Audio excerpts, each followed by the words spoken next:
sont principalement sont principalement des investisseurs institutionnels.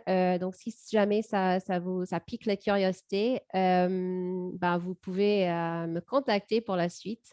Et voilà les petites bandes d'annonces pour SMS, Sustainable Market Strategies.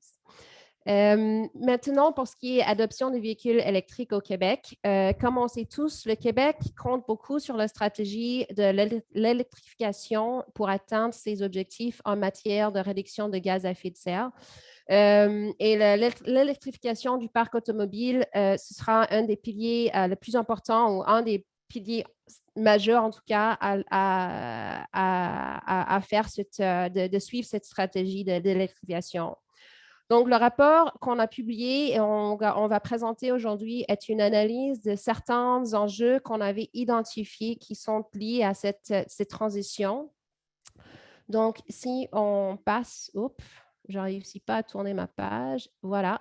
Le plan de présentation, on va d'abord parler de ce qu'on a trouvé identifié comme un enjeu social assez important. C'est vraiment la question de qui achète des véhicules électriques au Québec. Et est-ce que l'accès aux voitures est équitable?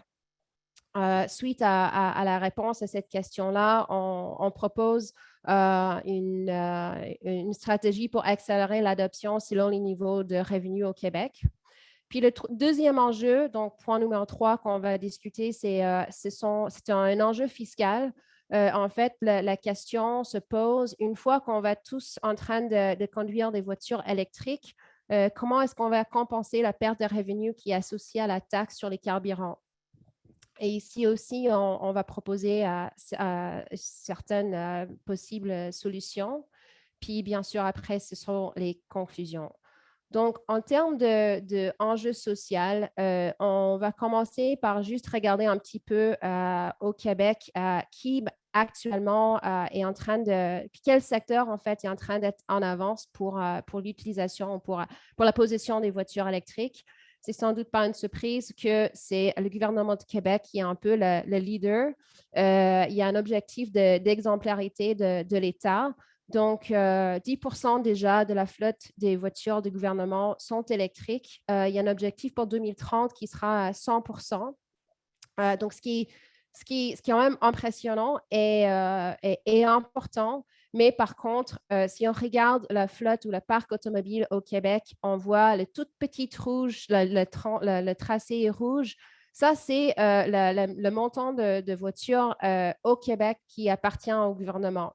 Donc, on voit vraiment qu'on regarde toute la flotte des voitures ici. C'est le secteur des promenades individuelles, autrement les ménages, qui domine en termes de nombre de voitures, que ce soit électriques ou autres. Donc, pour ce qui est le reste de la présentation, on va surtout se concentrer sur les voitures individuelles parce qu'il y a notamment c'est la vaste majorité du parc automobile ici. Donc, si on rentre un peu plus dans les détails pour répondre à la question qui est en train d'acheter et d'utiliser les voitures électriques, autre que le gouvernement, dont on parle dans les ménages, il y a vraiment une corrélation assez importante entre les revenus et l'adoption des voitures électriques. Donc, le graphique sur la gauche, ce qu'on a fait, c'est qu'on regarde les revenus moyens par région de tri d'acheminement.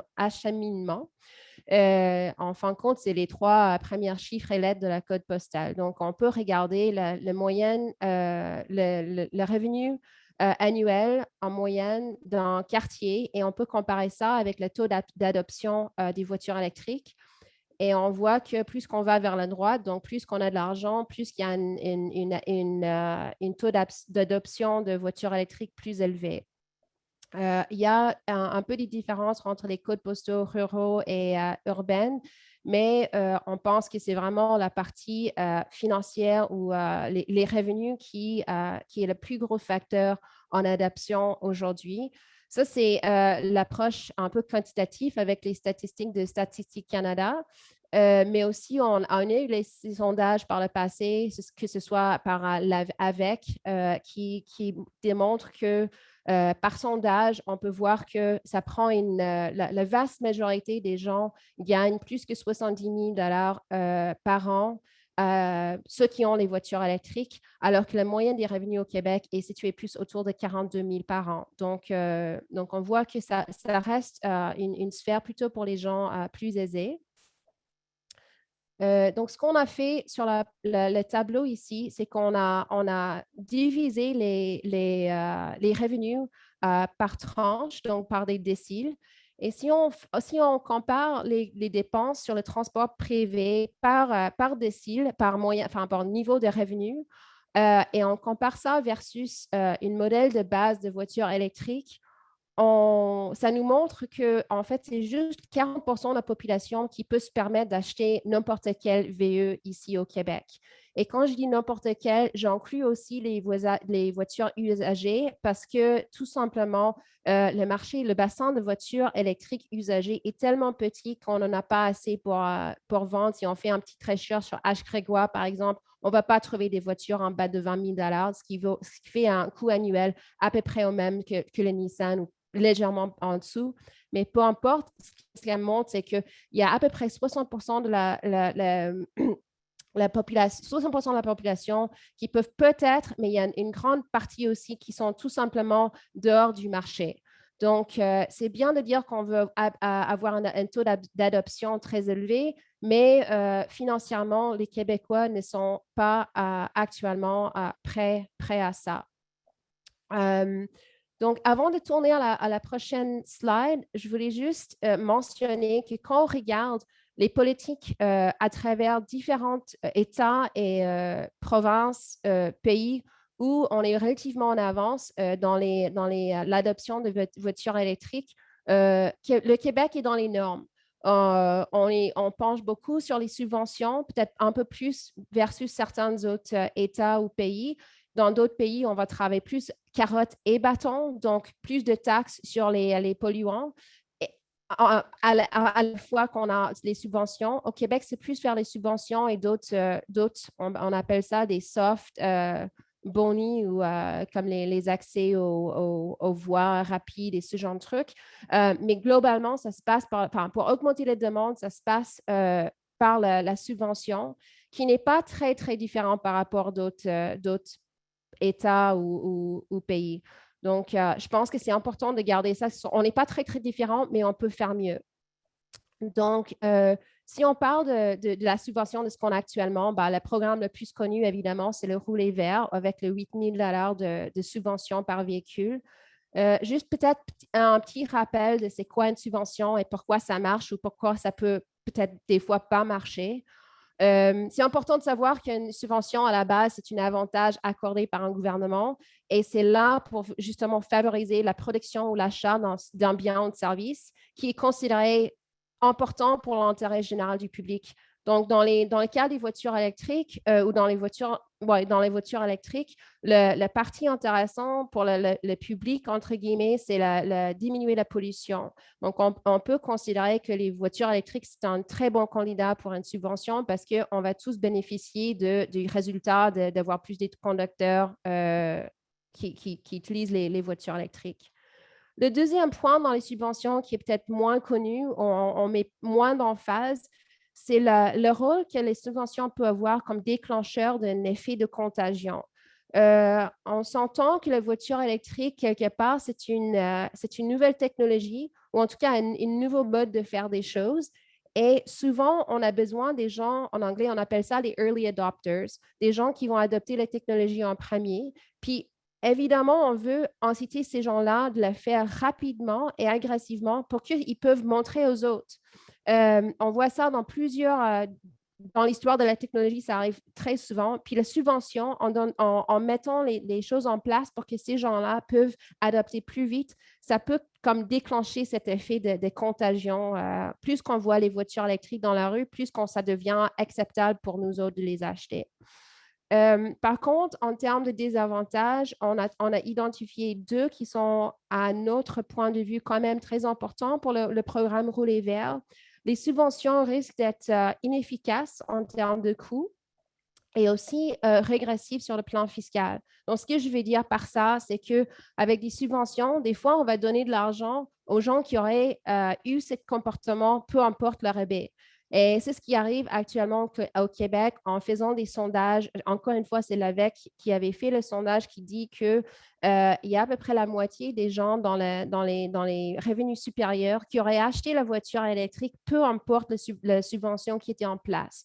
Donc, encore une fois, on donne l'argent aux gens qui ne changent pas leur comportement, peu importe. Le deuxième point, le point sur si les subventions est régressive ou pas, ben encore une fois, si on sait maintenant que les subventions vont majoritairement aux plus riches, parce qu'on est en train de faire, c'est qu'on taxe tout le monde et puis on donne la subvention aux ceux qui ont le moins besoin. Ça va vraiment à l'encontre de le plan fiscal dit progressif qu'on souhaite avoir au Québec. Donc, ces deux choses-là sont présentes dans le programme actuellement dans Rouler vert, mais on pense qu'il y a quand même des solutions relativement faciles à mettre en place. Ici, ce qu'on a fait, c'est on a copié le programme en Californie. En Californie, d'avoir le maximum des subventions pour les voitures électriques, il ne faut pas avoir trop d'argent, en gros. Si on voit le programme actuellement pour 2020, on a réussi à mettre 26 000 voitures électriques sur les routes pour un coût total de 210 millions à peu près. C'est ce que le programme a coûté, de 26 000 voitures fois les 8 000 de rabais. Mais sans aller dans les détails, parce qu'il va me manquer du temps, il y a à peu près 10 000 voitures qui auraient été achetées, peu importe la subvention, peu importe le rabais. Donc, on peut dire que cette partie-là, c'est 78 millions que vous voyez dans le tableau, est une perte d'argent parce que ces gens-là, ils auraient acheté leur Tesla ou whatever, peu importe. Donc, on peut rectifier la situation. C'est ce que la Californie a fait il y a quelques années. Ils se sont dit que les gens dans le 9e et 10e décile des revenus ne peuvent plus avoir accès aux subventions parce que ça n'a pas de sens. On va réallouer cet argent. On va augmenter les crédits pour les autres catégories de revenus. Puis, ça va faire en sorte que maintenant, le rabais devient attirant pour un plus gros nombre de personnes. Et si on fait cet exercice-là en mettant les économies des 10 000 voitures qu'on a vues auparavant, si on met ces économies dans le rabais pour les déciles 1 à 8, ben, on peut augmenter le nombre de voitures pour à peu près 15 au même coût. Donc, c'est une solution, on pense, qui sera relativement facile à mettre en place. Là, je ne suis pas en très bonne formation en politique, donc je vous laisse décider pour vous-même si c'est quelque chose que le CAQ ou autre va mettre en place. Mais en pratique, c'est relativement facile d'avoir quelque chose qui est plus efficace et qui va être moins vu comme régressif sur le plan fiscal. Ce que ça fait en sorte, bien sûr, que ça va mettre plus de voitures sur la route, et ça va augmenter la vitesse à laquelle on va réussir à atteindre nos cibles.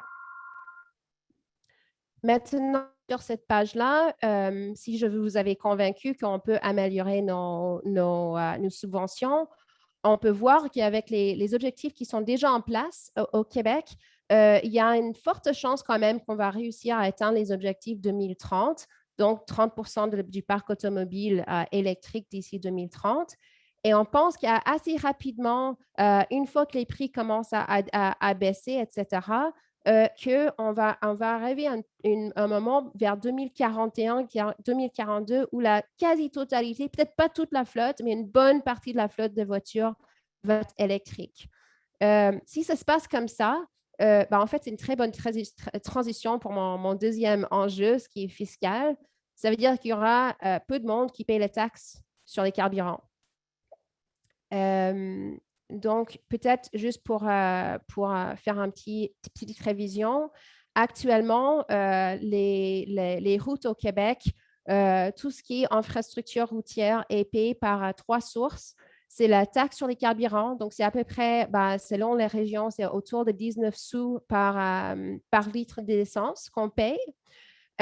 Ensuite, il y a les frais d'immatriculation. Donc, ça, c'est le paiement que vous faites chaque année si vous avez une voiture au Québec à l'SAQ pour avoir le droit d'avoir votre voiture sur la route. Et le troisième, c'est un petit montant de votre permis de conduire annuel qui aussi va dans les coffres du gouvernement pour payer les infrastructures routières. Donc, on voit ici, si on regarde juste la partie gauche du graphique, la situation actuelle, un peu plus que la moitié de nos revenus viennent uniquement de la taxe sur les carburants. Si on prend le même scénario de base ou le scénario de référence que je vous avais montré sur la page précédente, si on arrive à 2040, ça veut dire qu'il y a à peu près un peu plus que la moitié de tous nos revenus qu'on dépense sur boucher les nids de poules, allergir les routes, etc. Ils vont être vraiment en déclin assez sévère à partir de 2030. Donc, la question se pose, comment est-ce qu'on va payer nos routes si on va tous être en voiture électrique? Pour ça, on a encore une fois, non seulement on a regardé la Californie, mais on a regardé ailleurs dans le monde, est-ce qu'il y avait d'autres places où c'était déjà devenu problématique, ou les endroits où ils commencent à discuter déjà de ça. Ici au Canada, on a eu le Saskatchewan il y a 2 mois qui avait imposé un permis spécial sur les voitures électriques pour justement essayer de combler cette perte. Nous, on a regardé aussi la Norvège et la Californie.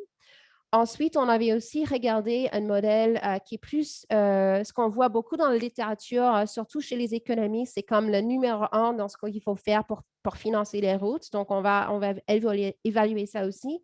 Puis, la quatrième option qu'on avait regardée, c'était quelque chose qui était un peu logique, mais en fin de compte, vous allez voir, il y a des problèmes associés à notre quatrième solution possible. Donc, si je commence avec la Norvège, en Norvège, c'était en 2015 à peu près qu'ils commençaient à observer une baisse des revenus justement liée aux taxes au carburant.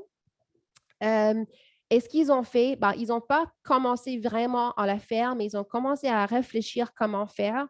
L'avantage, ou enfin l'inconvénient selon comment vous voyez ça, mais en tout cas en Norvège, il y a déjà beaucoup de péages. Il y a beaucoup d'îles en Norvège, donc tout ce qui est transfert par bateau, il y a beaucoup de ponts, il y a beaucoup de juste routes, péages. Donc, il se dit, c'est normal, on a déjà les bornes en place, on va juste augmenter les frais de péage et ça va être une des moyennes qui vont récupérer un peu les pertes de la taxe au carburant.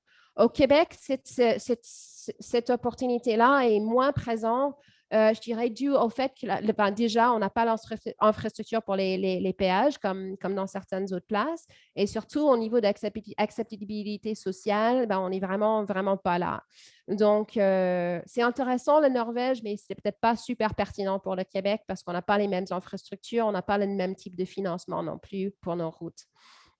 Le deuxième modèle, c'était la Californie, ce qui est beaucoup plus, ce qui approche plus à quelque chose qui peut être mis en place au Québec. En Californie, c'était en 2017, ils avaient des trous budgétaires assez importants. Donc, ils ont fait 4 choses, en fait. La première, c'était d'augmenter la taxe sur les carburants, tout court. Ils se disent, on va devoir juste assumer, les gens qui conduisent des voitures dites sales vont devoir payer plus. La deuxième chose qu'ils ont fait, ils ont indexé le taxe sur le carburant. Donc, jusqu'à là, c'était revisité, revu peut-être une fois tous les 10 ans, un peu comme au Québec. On a la même taxe, le même frais depuis 2002, je crois. Et donc, ils ont dit, à partir de maintenant, ça va être indexé avec l'inflation. Donc, ça, c'était la deuxième chose. Le troisième, c'est qu'ils ont rajouté un frais selon la valeur de la voiture. Donc, plus que la voiture est grande et coûte cher, plus qu'il y a un frais attaché à ça. Et puis, le quatrième, c'était de donner un frais fixe à toute voiture électrique pour justement essayer d'équilibrer un peu les frais entre les voitures électriques puis les voitures non électriques. Donc, il y avait ces 4 choses-là qui ont assez rapidement renversé la situation en Californie, puis maintenant, ils sont arrivés plus à une budget neutral situation. Donc, ça, ce sont une modèle éventuellement ou des leçons qu'on peut tirer de ça pour le Québec et je vais en parler un petit peu plus tard. Le troisième option qu'on avait investiguée pour le Québec, c'était la tarification routière. C'est ce qui est le plus populaire chez les économistes parce que ça suit vraiment le principe de pollueur, c'est pollueur-payeur. Donc, plus que tu roules avec ta voiture, plus que tu payes la taxe kilométrique. Donc, ça veut dire que la personne qui utilise la route le plus va payer le plus cher. Jusqu'ici, au Québec, on n'a pas eu beaucoup d'appréciation pour ce genre de tarification, surtout parce qu'on commence d'une place où on pense que les gens sont déjà très, très taxés. Mais ici, il faut tenir en compte que ce sera une remplaçante d'une taxe et non pas quelque chose, et ce ne sera pas un ajout. Non seulement de plus en plus avec les compagnies d'assurance qui commencent justement à mettre leurs tarifs d'assurance en fonction des kilomètres roulés, l'idée d'avoir un GPS dans la voiture n'est plus étrange comme c'était il y a 10 ans. Donc, c'est sûr qu'il y a encore un peu l'acceptabilité sociale à travailler ici, mais ce qui est intéressant pour un point de vue transition énergétique, c'est qu'encore une fois, on paye pour notre utilisation et pas plus et pas moins. Puis la quatrième solution qui a été discutée, c'était les revenus liés à la recharge électrique. Donc ici, c'est tout simple. Si on avait une taxe qui était mise en place pour couvrir la consommation d'une énergie, ben pourquoi pas avoir exactement la même taxe sur une autre forme d'énergie? Ça peut être quasiment un pour un en termes de logique. Mais ce qu'on voyait en pratique, c'est que ça coûterait très, très cher parce que ça actuellement, l'énergie, bien sûr, ça vient soit de la maison, avec les bornes à la maison, à domicile, ou les bornes publiques. Dans tous les cas, il faut installer des smart meters qui ont déjà eu cette expérience au Québec avec des smart meters avec Hydro-Québec, puis ça coûte cher. Il y a une question de réglementation. Je ne rentrerai pas dans les détails, mais grosso modo, il y a beaucoup de barrières à avoir ce genre d'approche ici au Québec. Donc, de nos 4 solutions possibles, on a retenu trois idées, 3 modèles. On appelle ça le modèle californien atténué, ce qui veut dire qu'on fait la façon californienne, mais pas jusqu'au bout. Et donc, ce qu'on fait ici, c'est qu'on ne touche pas au prix fixe du taxe kilomètre, des kilomètres. On ne touche pas le taxe au carburant, mais on rajoute l'idée d'avoir une frais ou un permis supplémentaire. Et ça, on pense que ça pourrait passer parce qu'en Amérique du Nord, étonnamment, le Québec ne paye pas vraiment beaucoup en termes de permis de conduire ou de frais d'enregistrement par rapport les autres États américains ou même par rapport aux autres provinces au Canada. Donc, on peut voir qu'il y a un peu de marge à augmenter cette partie-là des frais liés à avoir une voiture au Québec. Donc ça peut être, on pense, possible de rajouter, mettons, entre 50 et 100 $ de frais pour compenser un petit peu le manque de taxes dans les carburants.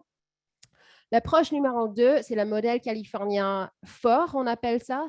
Et ici, on parle justement d'indexer les carburants. Donc, les taxes sur le carburant, on met ça en ligne avec l'inflation, donc 2% par année à peu près, avec aussi l'idée d'avoir encore une fois une frais supplémentaire pour toutes les voitures, que ce soit électrique ou pas, rajouté à l'immatriculation. Et puis, le troisième approche, c'était de mettre en œuvre une taxe kilométrique, mais on commencera doucement. On commencera avec les voitures électriques parce que justement, ça va équilibrer l'écart entre le fait que maintenant, ils ne payent absolument rien pour les routes et le fait qu'il y a les voitures qui payent actuellement justement pour les voitures électriques à travers les taxes sur les carburants. Donc, on a modélisé ça. Je devrais peut-être juste faire une petite parenthèse. Il n'y a rien de très, très précis dans ce qu'on fait. Il y a beaucoup de peut-être ou si on adopte plus vite ou moins vite, etc. Mais je pense que la réponse globale est quand même robuste en se disant que la seule approche qui nous permet la flexibilité de garder les mêmes revenus pour les routes, c'est l'approche de taxe kilométrique. Les autres, c'est sûr que ça nous pousse, ça prolonge la période où on est correct, mais il n'y a pas vraiment d'autres moyens qu'on voit qui peut nous permettre de taxer l'utilisation des routes pour qu'on a comme un levier pour que les gens sont incités à peut-être prendre les transports en commun ou faire autre chose qu'utiliser les routes au maximum. Donc, si on passe aux conclusions, peut-être pour avoir plus de temps pour les questions, il y a deux choses pour nous qui sortent. Je pense qu'on est en bonne route au Québec pour l'électrification du parc automobile. Mais si on veut avoir quelque chose qui semble plus équitable et franchement moins régressif, ce sera relativement simple de mettre un plafond de revenus pour l'accès aux subventions provinciales. Ça va faire en sorte que le programme Rouler vert devient plus rentable et plus équitable. Et ça va quand même avoir un impact substantiel sur le nombre de voitures électriques achetées pendant la durée du programme. Et la deuxième conclusion, c'est plus sur le plan fiscal. Même si on met juste 80% de chances ou 60% de chances que les chiffres que je vous ai montrés aujourd'hui sont à peu près dans le bon sphère, on va voir quand même les importants déficits budgétaires pour l'entretien de nos routes. On peut voir, je n'aimerais pas avoir de discussion si nos routes sont on a investi trop ou pas assez dans les routes actuellement, mais on voit que vraiment les déficits vont être importants.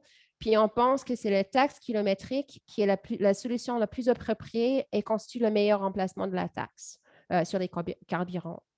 Donc, sur ça, je vais peut-être arrêter, puis Pierre-Olivier va me dire c'est quoi les questions. Merci beaucoup, Lenka. Alors, on a une nouveauté aujourd'hui parce qu'il y a eu un bug avec Zoom et normalement, il y a une section chat dans laquelle une question, là où on peut mettre des réponses et des questions ou des questions et moi, je peux les lire. Cette option Q&A ou questions et réponses n'est plus disponible. Alors, il faut que vous leviez votre main. Il y a un petit bouton, un petit icône ici avec lever votre main. Si vous levez votre main, je peux vous donner la parole et vous pourrez poser votre question directement à Lenka. Alors, je vous invite à lever votre main et dès que je vois une main levée, je vois que Marion Voisin, par exemple, a levé sa main. Alors, je vais lui permettre de parler et Marion, allez-y, posez votre question. Oui, bonjour, merci beaucoup pour cette très riche et très intéressante présentation. Dans les statistiques sur les revenus et les véhicules électriques, la corrélation entre les hauts revenus et les possesseurs de véhicules électriques, est-ce que vous avez fait une recherche de répartition sur le territoire de ceux qui possèdent des véhicules électriques pour savoir si ça correspondrait aux grandes agglomérations ou s'il y a une répartition un petit peu homogène entre les différentes villes du territoire du Québec? J'ai pas fait une recherche très intense, mais ce que vous voyez dans le graphique entre les ruraux et les zones urbaines, c'est quand même assez marqué que l'adoption urbaine, mais surtout périurbaine, je dirais, c'est là où on voyait. Je ne peux pas vous dire s'il y a plus de voitures électriques à Terrebonne versus Longueuil, par exemple. Mais ce qui est sorti, c'est le fait que c'est vraiment les périurbaines. On dirait que c'est comme la bonne distance à avoir une voiture électrique. Parce qu'on roule assez pour que ça devienne rentable sur le plan pour payer les carburants, justement. Encore plus que les zones urbaines où peut-être les gens prennent leur voiture moins tous les jours. Mais je n'ai pas vu quelque chose qui semblait que, par exemple, il y avait certaines régions de Québec qui étaient plus avancées dans les voitures électriques. D'accord, merci. Puis je relèverai la main pour une autre question, alors merci. Merci beaucoup. Mais c'est une analyse qui éventuellement pourrait être faite. Ouais. On a Hubert Pelletier-Picard à qui je vais donner la parole. Oui, bonjour, vous m'entendez? Oui, très bien. Je me demandais, est-ce que, il va y avoir une diminution du revenu de la taxe sur le carburant associée à l'adoption des véhicules électriques, mais cette diminution de la taxe sur le carburant-là va se faire en contrepartie d'une augmentation des revenus d'Hydro-Québec là, associés à la vente d'électricité. Est-ce qu'on a étudié dans quelle mesure est-ce que, cette augmentation-là de revenus pourrait compenser une diminution de revenus là, dans la perspective où on pourrait imaginer, par exemple, qu'Hydro-Québec s'impliquerait financièrement dans la réparation des routes. Là, on jase, là, c'est peut-être n'importe quoi, mais tu sais, ouais, c'est ça. J'aimerais vous entendre là-dessus. Personnellement, je n'ai pas fait l'étude. Je ne pense pas que je vous raconte quelque chose que vous ne connaissez pas déjà, mais Hydro-Québec, actuellement, c'est un chèque qui est donné au gouvernement. Il n'y a pas une... we don't earmark. On ne dit pas tel argent va aller à telle place. Puis la consommation d'énergie, aux bornes, on peut voir que les bornes publiques qui sont utilisées, quelle énergie est utilisée. Mais du moment que c'est d'une ménage, j'ai du mal avec ce mot, excuse-moi, on ne sait pas si c'est pour la maison ou pour la voiture. Donc, c'est sûr qu'on peut faire des estimations sur combien de kilomètres vont être, les voitures vont être roulées, combien la part des profits de Hydro-Québec vont être associés à la voiture. Mais à ce stade-là, c'est vraiment les estimations assez vagues parce que c'est dur de différer les deux. Et, je vais compléter la réponse de Lenka en disant que ce serait très difficile d'imaginer que Hydro-Québec commence à financer la réfection des routes. Hydro-Québec a un mandat qui est celui d'assurer l'approvisionnement énergétique des Québécois en électricité. Mais là, si on mettait dans le mandat d'Hydro-Québec d'entretenir les routes et de construire les routes, ça serait complètement changer la nature d'Hydro-Québec. Et comme l'a dit Lenka, là, quel est le montant d'argent qu'on peut attribuer à la recharge électrique? C'est très difficile, d'autant plus que les frais que fait payer Hydro-Québec sont le prix de l'électricité est là pour recouvrir le coût du service électrique, pas pour payer pour les routes. Et là, on parle bien de taxe sur les carburants. La taxe sur les carburants est là pour contribuer à payer pour les routes. Et donc, il faudrait que Hydro-Québec augmente le tarif d'électricité pour ajouter une dimension supplémentaire qui n'est pas celle du coût de service de l'électricité, mais qui serait pour contribuer à payer les routes. Donc, ça serait une nouvelle taxe dans tous les cas qu'on devrait mettre pour, si elle était mise sur une taxe sur l'électricité dans le but de faire payer les routes. Et donc là, il faudrait séparer la consommation, comme Lenka le disait, entre l'électricité pour les véhicules électriques et l'électricité pour le reste. Merci pour la question, Monsieur Pelletier-Picard, et je vais passer la parole à Jonathan Robichaud, qui a aussi levé la main. Oui, bonjour, vous m'entendez aussi. J'imagine, Madame Martinet, petite question pour vous. Vous présumez qu'il y a environ 10 000 véhicules qui auraient été achetés avec ou sans subvention. Qu'est-ce qui vous permet de tirer ces conclusions-là? Ou quels paramètres vous avez considérés pour établir ce seuil-là? Oui, ça vient d'un sondage, si je ne me trompe pas, c'était l'AVEC qui l'avait fait. C'était un sondage qui était auprès des acheteurs des véhicules électriques dont ils ont demandé la question. C'était aussi cité dans un rapport un peu sur le même sujet par le Max Bell Institute. Ils ont fait une étude, si je ne me trompe pas, sur les mêmes chiffres. OK, super, merci. Je peux vous trouver la source si vous voulez. Dans le rapport qui est disponible sur le site de la chaire, vous allez trouver les deux sources que Lenka vient de mentionner, si vous téléchargez le rapport. Merci, Monsieur Robichaud. On va passer à une question de Charles Séguin. Oui, bonjour. Merci pour votre présentation. Dans l'équation du financement des infrastructures de transport, il y a les revenus, mais il y a aussi les dépenses, combien ça coûte rénover ces infrastructures de transport, les entretenir. Est-ce qu'il y a des études ou est-ce que vous êtes penché sur le fait qu'avec leur poids moyen plus élevé, les véhicules électriques peut-être vont entraîner un vieillissement ou une usure accélérée là, des infrastructures de transport par rapport à ce qu'on connaît aujourd'hui? Ce n'est pas du tout, c'était pas du tout pris en compte dans l'étude. Il y avait déjà, je vais être très transparente avec vous, il y avait déjà pas mal d'estimations sur combien de kilomètres on va rouler dans 2030, etc. Donc, je ne me suis pas du tout laissée aller dans la usure des routes par les voitures électriques.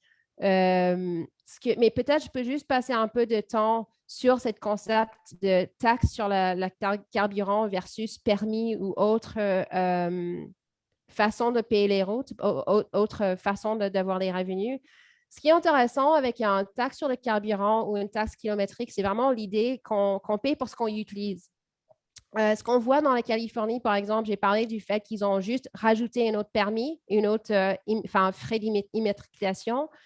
Quand on fait ça en économie, c'est comme on paie un frais dans un club. Et une fois qu'on est là, c'est comme les bars tout inclus. Une fois qu'on a payé le permission d'y être, on veut boire et danser un maximum. Ce n'est pas vraiment ce qu'on souhaite en termes d'utilisation de voitures. Donc, ce que le Québec a actuellement, cette idée entre une partie qui est on paye pour ce qu'on utilise, plus une partie qu'on paye à l'année, je pense que c'est très intelligent parce que la partie que tu payes à l'année, ça permet accès à tout le monde. Ça ne veut pas dire qu'à chaque fois on prend notre voiture, on va réfléchir parce qu'il y a quand même différentes classes sociales qui ne peuvent pas se permettre de payer des frais à 500 $ par année, par exemple. Donc, c'est un équilibre entre ces deux mécanismes qui ont des résultats très différents. Donc, pourquoi la taxe kilométrique par rapport à juste un autre frais annuel? C'est parce que ça fait la balance entre ces deux sortes d'outils qui donnent des incitatifs différentes. Donc, je sais que je ne réponds pas tout à fait à votre question, mais je pense que c'est important de souligner ce point-là. Mais je vais compléter parce que c'est un très bon point, Charles. Je pense que tu amènes, c'est le poids des véhicules et on sait que les véhicules actuels ont tendance à devenir de plus en plus gros. Ça, c'est très, très bien établi que le poids moyen de la flotte de véhicules au Québec, là, les véhicules de promenade augmentent d'environ 12 kg par année. Et ça, évidemment, c'est lié au fait que les consommateurs choisissent de plus en plus des VUS. Et ce que permet là, donc on a déjà ce phénomène-là de véhicules qui sont de plus en plus lourds. La taxe kilométrique, ce qu'elle permettrait de faire, c'est justement, comme elle est associée à un véhicule, mais ça pourrait avoir des taxes kilométriques qui sont modulées au poids du véhicule, justement pour refléter le fait que des véhicules plus lourds endommagent davantage les routes. Et donc, peu importe le type de motorisation, un véhicule plus lourd devrait payer plus cher parce que son impact sur l'usure de la route et sur les nids de poules est plus grand qu'un véhicule léger.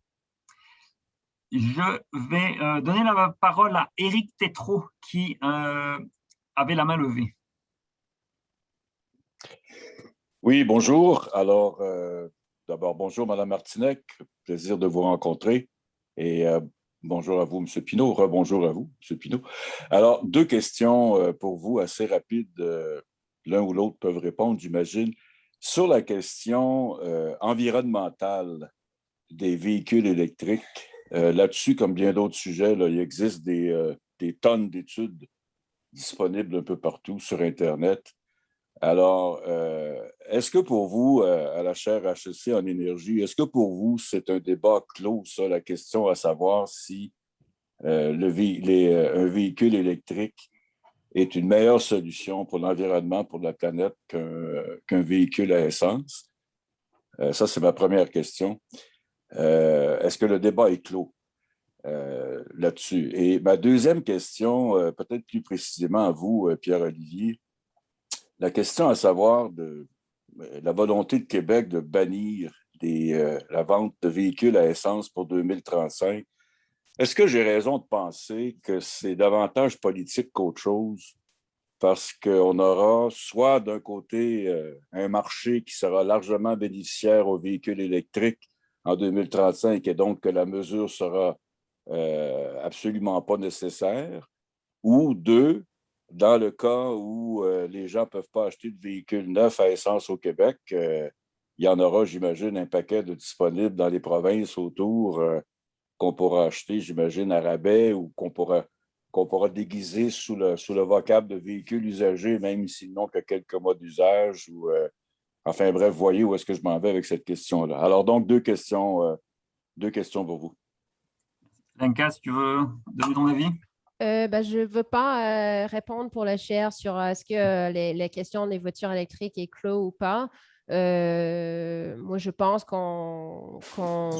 la politique est déjà en place et donc si on est d'accord ou qu'on n'est pas d'accord, enfin, c'est une question, enfin une réponse personnelle, mais je pense que le bateau est comme déjà parti. Pour la deuxième question, bannir les voitures en 2035, je dirais que le monde, que ce soit le Québec ou ailleurs, on va tous dans ce sens-là. On voit chez les fabricants de voitures qu'il n'y en a pas beaucoup qui vont sortir des modèles des gas guzzlers après 2035. Donc, on peut mettre une politique en place ou comme dans plein de choses, le Québec va suivre la mode qui se passe plus globalement. Donc, je ne sais pas si Pierre-Olivier, vous avez sans doute des choses différentes à dire. Mais sur le premier aspect, moi, la position qui est claire et tous ceux qui regardent véritablement la mobilité durable dans son ensemble disent c'est pas tant l'électrification qu'il faut d'abord faire que diminuer le nombre de véhicules privés dans les routes. Donc, la première chose à faire en politique de mobilité durable, c'est véritablement d'encourager le transport actif, le transport en commun, l'autopartage, le covoiturage. Et ça serait à faire avant d'électrifier. Donc, ça, c'est certain que le gouvernement n'a pas mis la priorité dans sa politique de mobilité durable au bon endroit, parce que c'est pas l'électrification qui est la priorité, c'est vraiment avoir des systèmes de transport plus efficaces où le véhicule privé n'est plus au centre. Mais une fois qu'on a dit ça, les véhicules privés, quand on regarde sur les analyses de cycle de vie des véhicules électriques, il est fort, dans la majorité des contextes, sur le cycle de vie, le véhicule électrique va être meilleur que le véhicule à essence. Évidemment, on peut trouver certaines catégories d'impact où ce n'est pas le cas, parce que quand on regarde les cycles de vie, il y a des dizaines de catégories d'impact qui sont regardées, et sur justement les terres rares ou certains minéraux qui sont utilisés dans les batteries, eh bien, effectivement, il y a plus d'impact avec les voitures électriques qu'avec des voitures à essence. Mais si on a le recyclage qui peut se faire et qui semble vouloir se faire de plus en plus pour les batteries, si on met en place des limites, eh bien, ça va largement compenser les problèmes. Mais encore une fois, le véhicule électrique n'est pas la solution à tout. Pour la mobilité durable, il faut vraiment penser à d'autres alternatives que simplement une substitution du véhicule électrique aux voitures à essence. Et la deuxième question, je pense effectivement que cette annonce-là de bannir en 2035, c'est évidemment politique. Essentiellement, c'est une annonce choc, mais c'est un petit peu comme si on bannissait les téléphones à cadran. J'ai déjà utilisé cette image-là en parlant de cette question-là. Bannir les téléphones à cadran aujourd'hui, ça équivaudrait à rien du tout, puisque à peu près personne n'a des téléphones à cadran. Donc, on peut bien faire cette annonce-là pour 2035. Plus personne ne vendra, à mon avis, de véhicules à essence en 2035, de neuf en tout cas, ou alors très très peu. Mais par contre, si jamais ils s'en vendaient encore, ça c'est entièrement vrai, Monsieur Tétrault, que ça serait très facile de faire du recel et d'acheter des véhicules usagés en Ontario et de les amener au Québec, et que donc le bannissement n'est probablement pas la bonne approche dans ce cas-là. Merci pour la question. On va passer à une question de Vincent Ranger-Dubuc, qui est le prochain sur la liste, à qui je vais donner la parole. Vincent, à toi. Parfait, merci. Question de curiosité, j'aimerais bien avoir votre opinion. Vous disiez que, dans le fond, les ménages ou les personnes les plus aisées sont avantagées par ces subventions-là. Est-ce que vous verriez peut-être une modification de ces subventions-là pour les prolonger dans le temps, mais donner, dans le fond, accès à une subvention par personne, un peu comme le fait de pouvoir wrapper pour une maison? Tout peut être exploré. Enfin, c'est sûr que ce qu'on nous on avait proposé, c'est pas la seule solution. J'ai pas grand-chose à rajouter. Je vois que Pierre-Olivier il sourit, donc je vais peut-être laisser la parole. Non, c'est une idée intéressante. Le problème resterait le même, je crois. C'est parce que les ménages à faible revenu, n'ont juste pas les moyens de s'acheter une voiture. Alors, même si on leur donnait 8 000 $ potentiels qu'ils pourraient utiliser un jour pour acheter un véhicule électrique, ils n'auraient peut-être jamais la possibilité de le faire. Donc, quitte à donner de l'argent, un montant égal à tout le monde, je dirais, voici un 8 000 $ ou un montant d'argent que vous pouvez utiliser pour votre mobilité, pour vous payer des passes d'autobus, vous payer d'autres choses. Et ça serait comme une contribution qu'on pourrait donner à tous les citoyens. Et si vous voulez l'utiliser pour acheter un nouveau vélo, un petit peu comme le Parti conservateur du Canada, dans son plan vert, disait, ils avaient des pétropoints. Là, si vous lisez le plan conservateur du Canada, ils veulent mettre des pétropoints et dans un compte vert. Et ce compte-là, vous pouvez l'utiliser pour n'importe quel achat de produits verts que le gouvernement vous dicterait. Donc, le gouvernement dicterait un ensemble de produits verts qui sont acceptables. Et donc, ça peut être pour acheter un vélo, acheter une passe d'autobus, acheter un véhicule électrique. Et donc, ça pourrait être un compte vert comme ça, comme le gouvernement comme un éventuel gouvernement conservateur propose de le faire. Mais c'est des idées à explorer, à voir. Personnellement, je préfère mettre des incitatifs pour la mobilité durable et ne pas donner de l'argent directement aux gens de cette manière-là. Parfait, merci pour la question. On va aller à Yacine Toulet, à qui je donne la parole. Voilà. Bonjour, est-ce que vous m'entendez comme ça? Oui, on vous entend. Parfait. OK, donc j'ai une question concernant le rôle de la technologie dans l'accessibilité ou l'abordabilité des véhicules électriques. Qu'est-ce que vous avez pris en considération? Le rôle de la technologie, par exemple, on sait aujourd'hui ça coûte cher un véhicule électrique et on sait que la technologie va permettre de rendre ces véhicules-là à l'avenir plus compétitifs. Donc, c'est-à-dire on peut avoir accès à un véhicule électrique comme on peut avoir accès à un véhicule d'essence aujourd'hui, peut-être dans 10 ans. Est-ce que ça a été considéré dans l'accélération du parc automobile électrique au Québec dans le cadre de votre étude? Oui, ce que je dirais là-dessus, c'est que, en fin de compte, le problème pour à peu près la moitié des Québécois, si on fait les tranches de revenus comme je vous ai expliqué dans la présentation, c'est pas autant le fait que les voitures électriques neuves sont chères, parce que si on regarde le fait qu'il y a beaucoup d'économies sur le fait qu'on ne paye justement pas d'essence actuellement, en fait, je pense que Pierre-Olivier avait un étudiant qui avait travaillé là-dessus et on montrait que les coûts de possession total d'une voiture électrique ne sont pas beaucoup plus chers qu'une voiture neuve à essence. Par contre, ce qui freine vraiment beaucoup le développement actuellement du marché pour les 50% de la population qui ne peuvent pas accéder à une voiture neuve, c'est le manque de voitures usagées. Parce que ce sont les mêmes personnes qui ne vont probablement pas acheter une voiture neuve, que ce soit essence ou électrique. Et actuellement, il y a tellement peu de voitures sur le marché d'occasion qu'il n'y a pas des voitures abordables. Et ça va prendre du temps. On a des incitatifs déjà à amener les voitures usagées des États-Unis ou ailleurs, une importation sur ces modèles-là. Mais dans le monde, actuellement, il n'y a pas assez d'offres de voitures usagées électriques.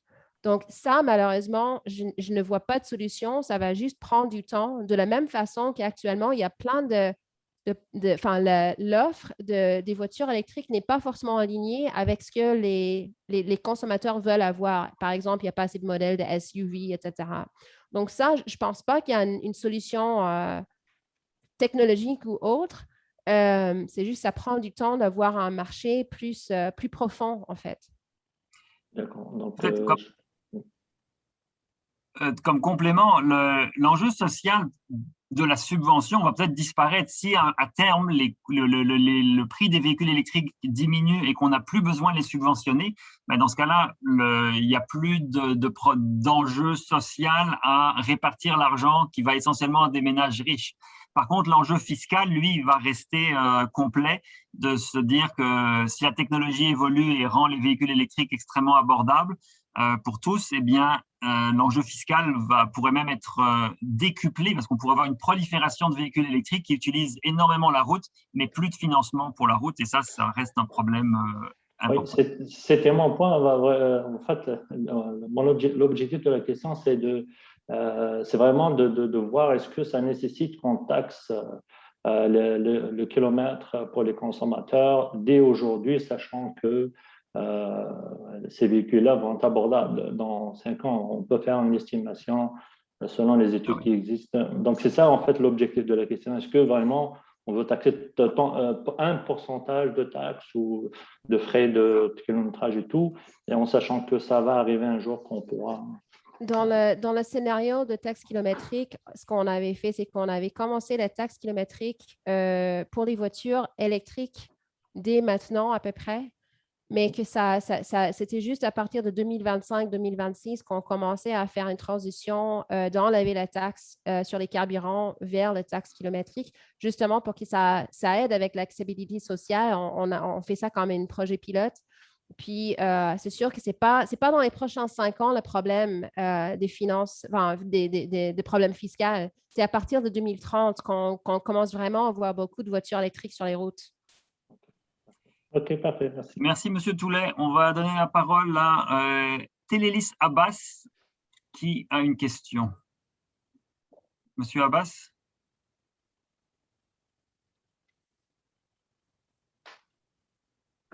À vous la parole.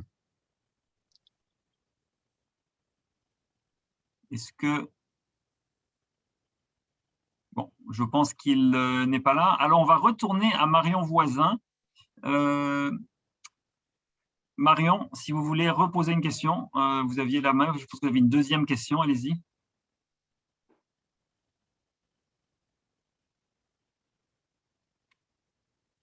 Alors, on a perdu.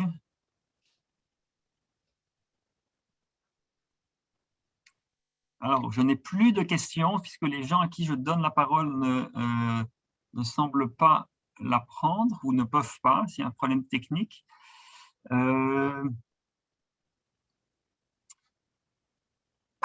Est-ce que vous m'entendez? Ah oui, là on vous entend. Ah oui, mais j'avais mis mon casque, excusez-moi. Allez-y. Oui, la taxe kilométrique, est-ce que vous ne craignez pas qu'elle justement, si les véhicules électriques sont plus achetés par des gens qui habitent le périurbain et qui ont des revenus assez élevés, est-ce que vous ne craignez pas que la taxe kilométrique défavorise encore une fois ceux qui ont les plus faibles revenus et qui sont plus en milieu rural? C'est une bonne question. Ce qui est intéressant avec les taxes kilométriques, c'est qu'on peut les moduler. Par exemple, il y a 2 ans, c'était la communauté de Montréal, le CMM ici à Montréal, qui avait fait une étude, justement, ils voulaient mettre une taxe kilométrique dans le Grand Montréal, mais c'était plus pour attaquer au trafic. Donc, ce qui est intéressant avec un taxe kilométrique, c'est que selon le problème qu'on veut régler ou selon la région, c'est quand même, la technologie est déjà là pour qu'on peut moduler. Et en fait, on le fait déjà avec les taxes sur le carburant. On paie plus, en moyenne, je crois, c'est 19 sous par litre, mais il y a des régions, comme par exemple en Gaspésie, où la taxe est beaucoup moindre. Donc, on peut quand même moduler la taxe ou le tarif selon les régions, selon les circonstances. Je ne vois pas vraiment ça comme un problème, une barrière pour adopter l'approche. Je rajouterais que, en fait, les gens qui habitent en région rurale, par le fait même de la plus faible densité, doivent davantage circuler. Et on pourrait argumenter qu'aujourd'hui même, ils consomment plus d'essence, payent plus de taxes sur l'essence parce qu'ils habitent en région rurale, donc ils sont déjà défavorisés. Et à ce niveau-là, la taxe kilométrique ne viendrait que refléter la taxe sur les carburants, qui est aussi une taxe kilométrique, parce que plus on utilise de carburant, plus on roule, plus on utilise de carburant, plus on va payer de taxes. Donc, ça ne va que refléter l'usage des routes qui est déjà là. Mais comme l'a dit Lenka, on peut moduler. Donc on pourrait moduler selon l'heure, selon le type de véhicule, comme la question de Charles Séguin le suggérait. On peut moduler selon le type de route qui est utilisé. Et on pourrait même donner des crédits de taxes kilométriques pour des ménages à faible revenu, puisque avec la technologie, on devrait avoir le moyen de discriminer, de dire, mais si la société décidait que pour certaines catégories de revenus, eh bien, on a le droit à des kilomètres gratuits, eh bien, on pourrait faire ça. Il nous reste 4 minutes. Je ne sais pas, je vois 2 mains levées encore, 2 personnes qui ont déjà parlé, mais si Yacine Toulet a une autre question, il peut prendre la parole et poser la question. Monsieur Toulet? Oui, donc moi j'ai juste une question d'ordre statistique. Est-ce que quand vous avez refait la revue de littérature dans le cas de Californie, est-ce que les politiques mises en place, est-ce que vous savez le pourcentage de gains ou de hausse de véhicules électriques après la mise en place des frais, je pense, les frais kilométriques et les autres frais? Oui, je n'ai pas les statistiques en tête, mais dans le rapport, moi, j'avais beaucoup penché sur 2 études qui sont citées dans le rapport. Donc, une, ça s'appelle le CARB. C'est un centre de recherche justement sur l'équité. Le CARB, c'est le California Air and Resources Board, qui est en fait une agence gouvernementale environnementale et qui met en œuvre les politiques, qui planifie et met en œuvre les politiques environnementales. Et ils ont fait une revue justement de tous les programmes, toutes les subventions, toutes les politiques publiques autour de ça, avec justement la question sur l'équité. Okay. Est-ce qu'il y avait, on a mesuré l'impact de ces politiques-là? C'est ce que je voulais dire. Oui, ben c'est ça. C'est le nombre de personnes qui avaient accès aux subventions avant et après, ce sera dans le rapport. En tout cas, ce sera estimé. OK, mais vous n'avez pas le chiffre en tête maintenant? Non, excuse-moi, non. OK, parfait, merci. Merci beaucoup.